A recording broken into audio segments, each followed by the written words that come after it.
আবু বকর আল বাকিল্লানি। তো উনি কারোর সাথে তর্ক লাগলে উনি খ্রিস্ট ধর্মের কত লোককে যে শাহাদা পড়াইছেন ওনার এই যৌক্তিক আলোচনা দিয়ে, তর্ক দিয়ে। সুবহান। এক খ্রিস্টান পাদ্রী ওনারা প্রশ্ন করলো, তোমরা মুসলমানরা খুব রেসিস্ট। উনি বললেন কেন? বলছে তোমরা খ্রিস্টান মেয়ে বিয়ে করতে পারো, ইহুদি মেয়ে বিয়ে করতে পারো, মুসলিম কিন্তু ইহুদি মেয়ে খ্রিস্টান মেয়ে শর্ত সাপেক্ষে, কিছু শর্ত আছে ওই আলোচনা যাচ্ছে, শর্ত সাপেক্ষে বিয়ে করতে পারে আহলে কিতাব হলে।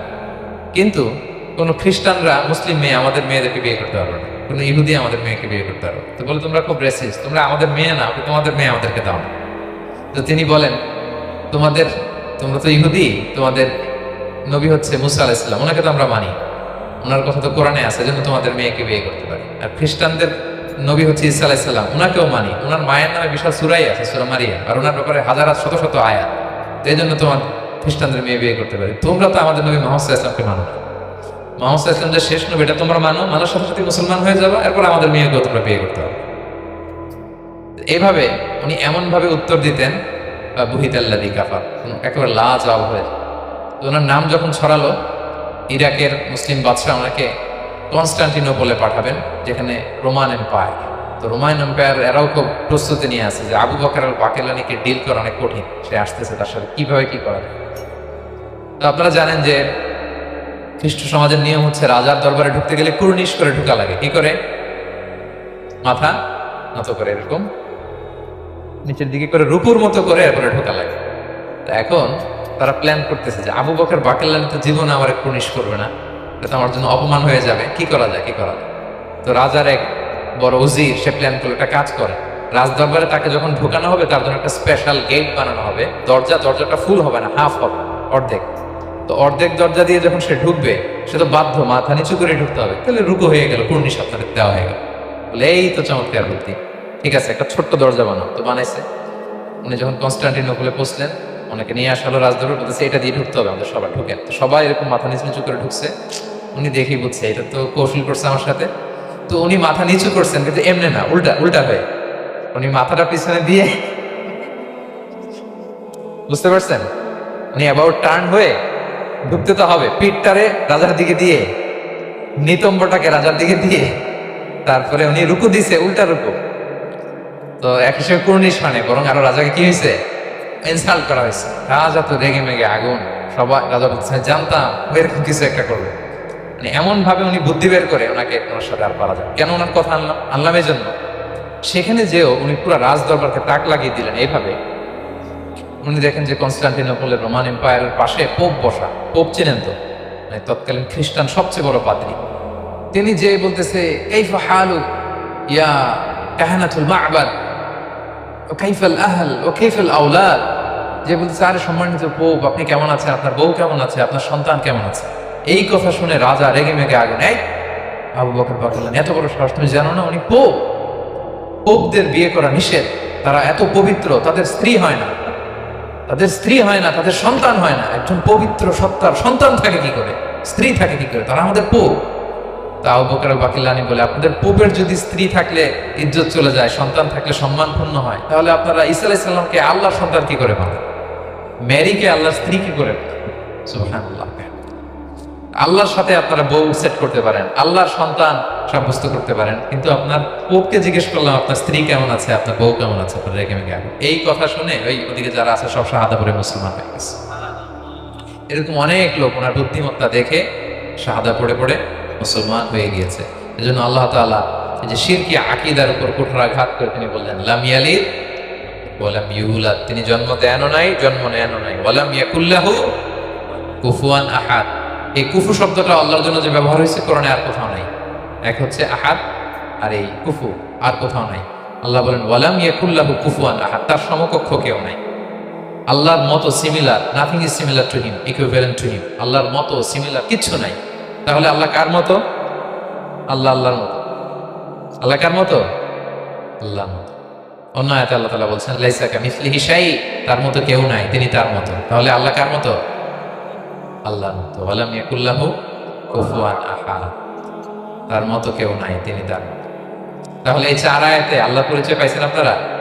তিনি এক, অদ্বিতীয়, তিনি অমুখাপেক্ষী, কারো কাছে হাত পাততে হয় না, সব হাত পেতে থাকে তার দরবারে। তিনি জন্ম দেনও নাই, জন্ম নেনও নাই, তার মতো কেউ নাই। তো তাহলে আল্লাহর মতো কেউ নাই। আল্লাহ কার মতো? আল্লাহর মতো। তাহলে সূরাতুল ইখলাস ক্লিয়ার হয়েছে সবার? আল্লাহ নিজের পরিচয় দিলেন, তিনি এক, অদ্বিতীয়, তার কাছে চাইতে হয়। আমরা ফরিয়াদ করবো কার কাছে? বিপদে আপদে, যে কোনো বিপদে ক্রাইসিসে পড়লেই কি করবেন? কার কাছে শেয়ার করবেন? নাকি ফেসবুকে শেয়ার করবেন? আমরা বিপদে পড়লে কোথায় শেয়ার দিয়ে দিই? প্রথমেই আমাদের শেয়ার দেওয়ার জায়গা কই? কিন্তু আসলে শেয়ার করতে হবে কার কাছে? প্রথমে আল্লাহর কাছে বলুন। তিনি আপনাকে বিপদ মুক্ত করতে পারেন, তিনি আপনাকে শান্ত করতে পারেন, আপনার অস্থিরতা দূর করতে পারেন, তিনিই কেবল আপনাকে সফলতা দিতে পারেন, আর কেউ পারে না। والتين والزيتون وطور سينين وهذا البلد الأمين لقد خلقنا الإنسان في أحسن تقويم صدق الله العظيم رب اشرح لي صدري ويسر لي أمري واحلل عقدة من لساني يفقه قولي। শুরুতেই সূরাতুত তিনের কয়েকটা আয়াত তেলাওয়াত করেছি। এটা কালামুল্লাহ মাজিদের 95 নম্বর সূরা। এই সূরাটা মক্কাতুল মুকাররমাতে নাজিল হয়েছে। এই সূরার আয়াত সংখ্যা 8টা।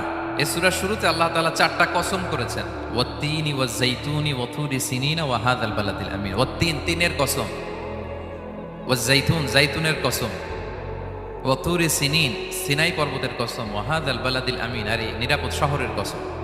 তো 4টা শপথ করেছেন বা আল্লাহ তাআলা কসম করেছেন। কসম দিয়ে আল্লাহ তাআলা কোরআনের অনেক সূরা শুরু করেছেন। যেমন একটা সূরায় আল্লাহ ফজরের সময়ের কসম করেছেন, আল্লাহ বলেছেন ওয়াল ফাজর। আল্লাহ আকাশের কসম করেছেন ওয়াস সামা ইদাতিল বুরুজ। আল্লাহ তাআলা সূর্যের কসম করেছেন ওয়াশ শামসি ওয়া দুহাহা। এভাবে আল্লাহ তাআলা তার সৃষ্টির অনেক কিছুর কসম করে গুরুত্বপূর্ণ কোনো মেসেজ বা বার্তা আমাদের সামনে হাজির করেন। তো এই সূরাতে আল্লাহ তাআলা 4টা জিনিসের কসম করে একটা খুবই গুরুত্বপূর্ণ বার্তা মানব মণ্ডলীর জন্য এই সূরাতে তিনি হাজির করেছেন। এই সূরাটা আমাদের অনেকেরই মুখস্থ আলহামদুলিল্লাহ, এবং আল্লাহ রাসূল সাল্লাল্লাহু আলাইহি ওয়াসাল্লাম প্রায় বিভিন্ন নামাজে এই সূরাটা তেলাওয়াত করতেন। বারা ইবনে আযিব রাদিয়াল্লাহু তাআলা আনহু উনি বর্ণনা করেন যে আমি একবার এশার সালাতে আল্লাহ রাসূল সাল্লাল্লাহু আলাইহি ওয়াসাল্লামের কণ্ঠে নামাজে সূরা 3 তিনি তেলাওয়াত করেছেন, আমি নিজ কানে শুনেছি। এবং ওনার কণ্ঠ যে এত মধুর ছিল, আমার জীবনে এত সুমধুর কণ্ঠের তেলাওয়াত আমি শুনি নাই। আল্লাহর হাবিব সাল্লাল্লাহু আলাইহি ওয়াসাল্লামের কোরআন তেলাওয়াতের যে কণ্ঠ এত সুমিষ্ট ছিল, এত চমৎকার ছিল, শুধু তেলাওয়াত শুনেই অনেকে শাহাদা পড়ে মুসলমান হয়েছে।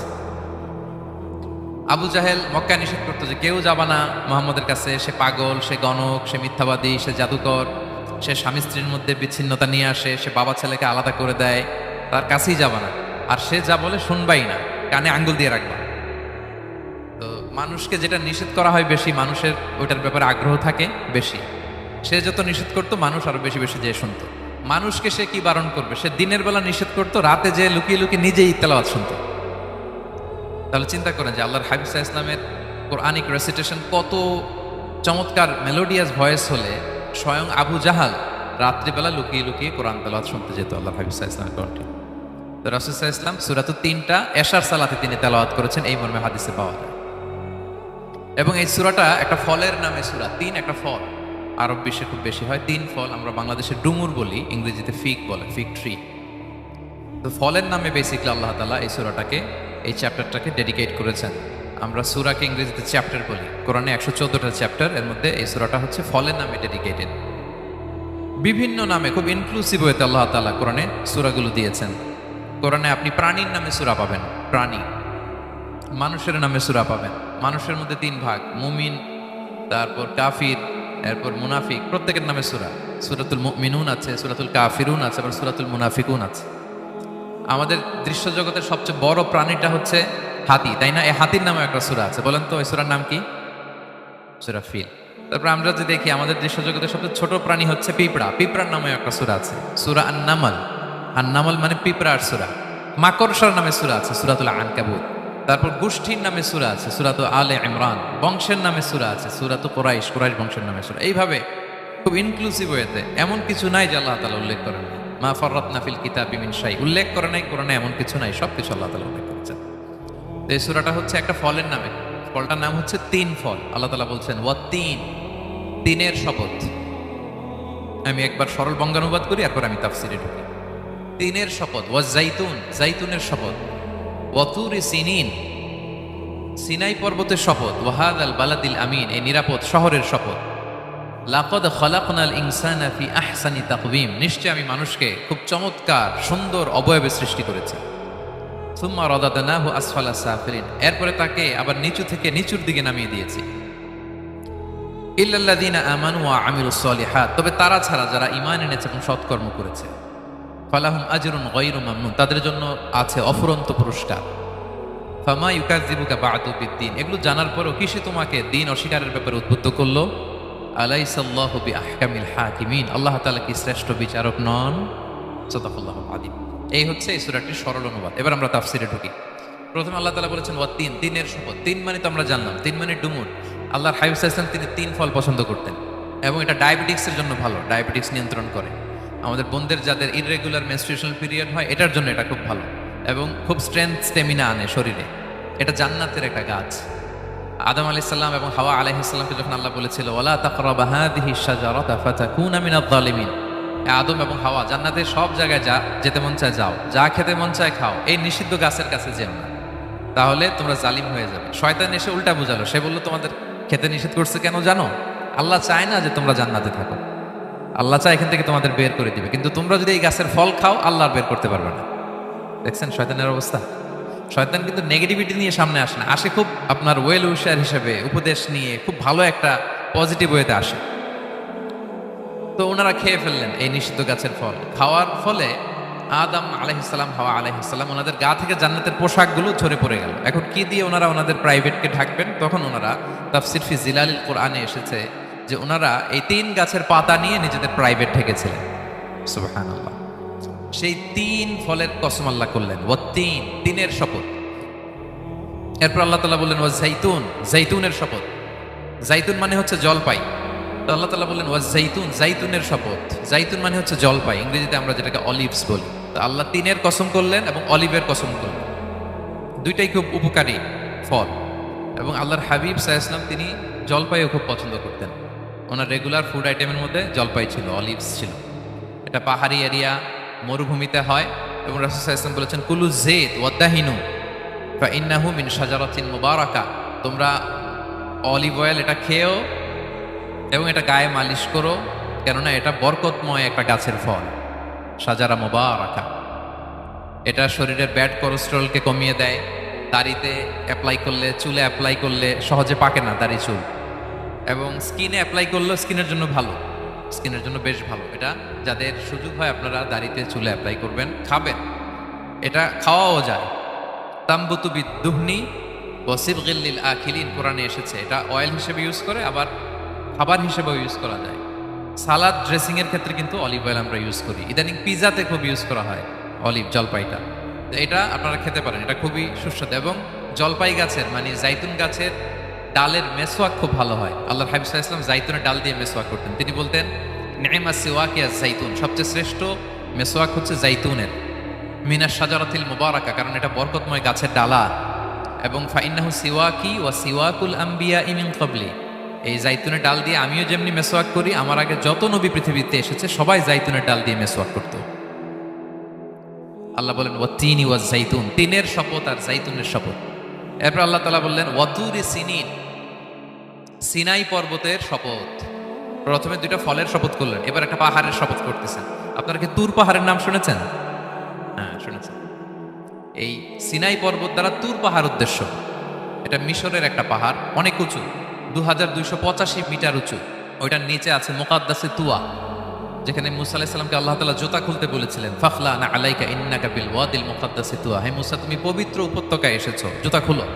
তো ওখানে সব ধর্মের লোকেরা যায়, সব ধর্মের লোকদের জন্য তীর্থস্থান। মুসলিম, জুইশ, খ্রিস্টিয়ান সবাই যায়। এটা সিনাই একটা এলাকা আছে মিশরের, north south Sinai, north Sinai, এটা সাউথ সিনাইতে অবস্থিত। তো নিচে একটা খ্রিস্টানদের প্রাচীন গির্জা আছে, সেন্ট ক্যাথরিনা গির্জা। সেখান থেকে চলতে চলতে আপনাকে উপরে যেতে হবে, ফজরের পরে আবার চলে আসতে হবে, তা না হলে দুপুরবেলায় 10টা-11টার দিকে এমন সূর্যের প্রখর তাপ ওই পাথরের মধ্যে লাগে, ওখানে আর থাকা যায় না। একেবারে তুর পাহাড়ের উপরে সেখানে খ্রিস্টানদের জন্য ছোট্ট একটা সেনাগোগ আছে, তারা প্রার্থনা করে। খ্রিস্টানদের একটা চার্চ আছে, মুসলিমদের জন্য ছোট্ট একটা মুসল্লা আছে সুরাওয়ের মতো। আল্লাহ ওই সিনাই উপত্যকার কসম করেছেন, ওয়াতুরি সিনিন, সিনাই উপত্যকার কসম। এখানেই আল্লাহ তাআলা মুসা আলাইহিস সালামকে তাওরাত দিয়েছিলেন। মেজর একটা আসমানি কিতাব দিয়েছিলেন এবং সরাসরি মুসা আলাইহিস সালাম এই পাহাড়ের চূড়ায় বসে আল্লাহ তাআলার সাথে কথা বলতেন। ওয়াকাল্লামাল্লাহু মুসা তাকলিমা, উনি সরাসরি কথা বলতেন, এটা ওনার একটা স্পেশাল বৈশিষ্ট্য ছিল, ক্যারেক্টারিস্টিক্স। এবং আল্লাহ তাআলা নূরের তাজাল্লি দিয়ে এই পাহাড়কে একবার জ্বালিয়ে দিয়েছিলেন। আজও এই পাহাড়ের রংটা অনেকটা একটু লালচে, একটু কালোচে, একটু রেডিশ কালারের। এবং মুসা আলাইহিস সালাম এই নূরের তাজাল্লির ঝলকে তিনি বেহুশ হয়ে গিয়েছিলেন এই পাহাড়ের উপরে। ইয়াজুজ মাজুজ যখন কিয়ামতের আগে আগমন করবে, তখন মুসলমানদের সেন্টার হবে। ঈসা আলাইহিস সালাম মুসলমানদেরকে নিয়ে ওইখানে অবস্থান করবেন, এই তুর পাহাড়ের ওখানে। এবং আল্লাহর হাবিব সাল্লাল্লাহু আলাইহি ওয়াসাল্লামের মেরাজের রাতে ইসরার সময় একটা স্টেশন ছিল এই তুর পাহাড়। জিবরাইল আলাইহিস সালাম এই তুর পাহাড়ে আল্লাহর হাবিব সাল্লাল্লাহু আলাইহি ওয়াসাল্লামকে নামিয়ে বলেছিলেন যে এটা জাবাল মুসা, আপনার ভাই মুসার পাহাড়, আপনি এখানে 2 রাকাত নামাজ পড়েন, দোয়া করেন। আল্লাহর হাবিব সাল্লাল্লাহু আলাইহি ওয়াসাল্লাম এই তুর পাহাড়ে 2 রাকাত সালাত আদায় করেছিলেন এবং দোয়া করেছিলেন। আল্লাহ এই তুর পাহাড়ের কসম কাটলেন, ওয়াতুরি সিনিন, সিনাই পর্বতের কসম, যেখানে তাওরাত কিতাব নাজিল হয়েছিল। এরপর আল্লাহ তাআলা বললেন ওয়াহাদাল বালাদিল আমিন, আর এই নিরাপদ শহরের শপথ। এই শহর দ্বারা মক্কা শহর উদ্দেশ্য, কারণ রাসূল সাল্লাল্লাহু আলাইহি ওয়াসাল্লাম তখন মক্কায় ছিলেন, মক্কা নগরী। এই শহরের পূর্ব নাম ছিল বাক্কা। মক্কা নগরীকে বলা হয় উম্মুল কুরা, সব শহরের মা, সব শহরের সেন্টার, পৃথিবীর নাভিস্থল। এবং আল্লাহ তাআলা বলেছেন মান দাখালাহু কানা আমিনা, এখানে যে প্রবেশ করবে সে নিরাপদ। হেরেমের মধ্যে কিন্তু কাউকে আক্রমণ করা যায় না, কোনো খুনিও যদি ঢুকে যায় অ্যাটাক করা যাবে না। তো জাহেলি যুগে এমনটা ঘটতো, কারোর সাথে কারো শত্রুতা হলে, ধরেন যে একজন তার বাবাকে হত্যা করেছে, তো সে তাকে পেয়েছে, ওই লোক বাঁচার জন্য দৌড়াতে দৌড়াতে হেরেমের ভিতরে ঢুকে যেত, কারণ সে জানে যে হেরেমে ঢুকলে সে আমাকে মারবে না। তো পরে সে যখন হেরেম থেকে বেরোতো, আবার তার সাথে যুদ্ধ শুরু হতো। এবং এই শহরের এত মর্যাদার কারণ হচ্ছে সেদিন ইব্রাহিম আলাইহিস সালাম তিনি আল্লাহর কাছে দোয়া করেছিলেন যে রব্বি জাআল হাদা বালাদান আমিনা, হে আল্লাহ আপনি এই শহরকে নিরাপদ করেন, ওয়ারযুক আহলাহু মিনাস সামারাত, আর এই শহরের অধিবাসীদেরকে আপনি ফলমূল দিয়ে রিজিকের ব্যবস্থা করেন। এখনো দেখবেন যে সারা পৃথিবীতে যেই ফল নাই, মক্কাতে ওই ফল আছে। সারা পৃথিবী থেকে ফল ওখানে যায়। এবং মক্কার নেইবরিং সিটি তায়েফ, সেখানে অনেক ফল উৎপাদিত হয়, এখানে আসে। নিরাপদ শহর, বালাদান আমিনা। এবং আল্লাহর হাবিব সাল্লাল্লাহু আলাইহি ওয়াসাল্লাম বলেছেন যে এই মক্কা শহর আমার সবচাইতে প্রিয় শহর। বাধ্য হয়ে তিনি যখন হিজরত করলেন মদিনায়, সেদিন বারবার তিনি মক্কার দিকে পেছনে ফিরে ফিরে তাকান, আর কেঁদে কেঁদে তিনি বলতেছিলেন যে মাক্কাতু আহাব্বুল বিলাদ ইলাইয়া, মক্কা আমার কাছে সবচেয়ে প্রিয় নগরী। লাউলা উখরিজতু লামা খারাজতু, আমাকে যদি জোর করে বের করে দেয়া না হতো, আমি কোনোদিন মক্কা ছেড়ে অন্য কোথাও যেতাম না। আল্লাহর হাবিব সাল্লাল্লাহু আলাইহি ওয়াসাল্লামের সবচেয়ে প্রিয় শহর ছিল মক্কা, এবং এটা আল্লাহর হাবিব সাল্লাল্লাহু আলাইহি ওয়াসাল্লামের জন্মস্থান। মাকান মাউলিদির রাসূল, রাসূল সাল্লাল্লাহু আলাইহি ওয়াসাল্লামের বিলাদাত হয়েছে এই শহরে। এবং এই শহরকে আল্লাহ বলেছেন মাসাবাতান লিন্নাসি ওয়া আমনা, মানুষের মিলনস্থল, কেন্দ্রস্থল। সারা পৃথিবী থেকে মানুষ ওখানে যায়। আপনি যে রমাদানে যদি মক্কায় যান, আল্লাহু আকবার, লক্ষ লক্ষ উমরা পালনকারী সেখানে, ইউরোপ থেকে, আফ্রিকা থেকে, অস্ট্রেলিয়া থেকে, এশিয়া থেকে, সারা পৃথিবীর মানুষের মিলনস্থল। ওখানে গেলে আপনি দেখবেন মাসাবাতান লিন্নাসি ওয়া আমনা, নিরাপদ জায়গা এবং মানুষের মিলনস্থল। এটা এখানে এমন মসজিদ আল্লাহ রেখেছেন কাবা ঘরের চারদিকে, এটাকে বলা হয় মসজিদুল হারাম, যে মসজিদে 1 রাকাত সালাত পড়লে 1 লক্ষ রাকাতের সওয়াব হয়। আল্লাহর ঘরকে কেন্দ্র করে তাওয়াফের নির্দেশ দেওয়া হয়েছে, ওয়ালিয়া তাওয়াফু বিল বাইতিল আতিক। পৃথিবীর কোনো ঘরকে তাওয়াফ করা যায় না, কোনো ঘরকে, এই একটা মাত্র ঘর যেটাকে এর চারদিকে এরকম তাওয়াফ করা যায়। তাহলে এই পবিত্র ঘর, পবিত্র মসজিদ যেই শহরে অবস্থিত, সেই শহরের কসম আল্লাহ করেছেন। আল্লাহ বললেন ওয়াহাদাল বালাদিল আমিন, এই নিরাপদ শহরের কসম, মানে মক্কা শহরের কসম। আমরা আপাত দৃষ্টিতে আমাদের কাছে মনে হচ্ছে 2টা ফলের কসম, একটা পাহাড়ের কসম, একটা নগরীর কসম। আসলে বেসিকলি আল্লাহ তাআলা এই 4টা শপথ দিয়ে 3 নবীর জন্মস্থান, 3 নবীর নবুয়তের কসম করেছেন। কিভাবে সেটা আমি মিলিয়ে দিই। এই যে প্রথমে যে আল্লাহ বলেছেন ওয়াত্তিনি ওয়া জাইতুন, 3 এবং জাইতুনের কসম। পৃথিবীতে সবচেয়ে বেশি 3 এবং জাইতুন কোথায় উৎপন্ন হয় জানেন? ফিলিস্তিনে। কোথায়? শাম দেশে, যেটা হাদিসের পরিভাষায় বলা হয় শাম, বর্তমান ফিলিস্তিন এবং সিরিয়া মিলে। 3 জাইতুন দিয়ে বেসিকলি আল্লাহ তাআলা ফিলিস্তিনের শপথ করেছেন, শাম দেশের শপথ, যেখানকার বেথলহামে ঈসা আলাইহিস সালাম, জেসাস ক্রাইস্ট, তিনি জন্মগ্রহণ করেছেন, ঈসা আলাইহিস সালামের জন্মস্থান। তাহলে 3 জাইতুনের শপথের মাধ্যমে মূলত আল্লাহ তাআলা ঈসা আলাইহিস সালামের জন্মস্থানের শপথ করেছেন, কারণ সেখান থেকে ওহী বিচ্ছুরিত হয়েছে, ওনার কাছে ইনজিল নাজিল হয়েছে। এবং এই শামের মর্যাদার ব্যাপারে অনেক কথা আল্লাহর হাবিব সাল্লাল্লাহু আলাইহি ওয়াসাল্লাম তিনি বলেছেন। আল্লাহ রাসূল সাল্লাল্লাহু আলাইহি ওয়াসাল্লাম যখন মেরাজে যান, তখন মক্কা থেকে এই শাম দেশে ফিলিস্তিনের বাইতুল মাকদাসে রাসূল সাল্লাল্লাহু আলাইহি ওয়াসাল্লামকে নিয়ে যাওয়া হয়েছিল। এবং রাসূল সাল্লাল্লাহু আলাইহি ওয়াসাল্লাম প্রায় বলতেন তুবা আলি শাম, শামের জন্য বরকত, কেননা ফেরেশতারা তাদের রহমতের পাখা শাম দেশের উপর বিছিয়ে রেখেছে। এবং তিনি বলতেন ফিতনার সময় আলাইকুম বিশাম, তোমরা শামে যেও, শামে থেকো। এবং তিনি দোয়া করেছেন আল্লাহুম্মা বারিক লানা ফি শামিনা, আল্লাহ তুমি আমার শাম অঞ্চলে আল্লাহ তুমি বরকত দিও। এবং হাদিসে এসেছে এই শামই হচ্ছে আরদুল মাহশার, এখানেই হাসর হবে। শাম অঞ্চলকে বিস্তীর্ণ করে এখানেই ময়দানুল মাহশার আল্লাহ তাআলা কায়েম করবেন, হাসরের ময়দান এখানেই হবে। এবং সেখানেই হচ্ছে সানিউল কিবলা চাইন, আমাদের আগের কেবলা কিন্তু বাইতুল মাকদাসের দিকে ছিল, যেটা শামে অবস্থিত, ফিলিস্তিনে বাইতুল মুকাদ্দাস। যেই মসজিদে নামাজ পড়লে 1 রাকাতে 500 রাকাতের সওয়াব। 3টা মসজিদে সালাত পড়লে স্পেশাল ভার্চুর কথা আছে, এর বাইরে আর অন্য মসজিদের বিশেষ কোনো ফজিলত নাই, বাকি সব মসজিদ সমান। এক হচ্ছে মসজিদুল হারাম, 1 রাকাতে 1 লক্ষ রাকাত। 2 নম্বর মসজিদে নববী, 1 রাকাতে 1000 রাকাতের সওয়াব। আর একটা দুর্বল বর্ণনায় 50,000 রাকাতের সওয়াব। 3 নম্বরে এই মসজিদুল আকসা, 1 রাকাতে 500 রাকাতের সওয়াব।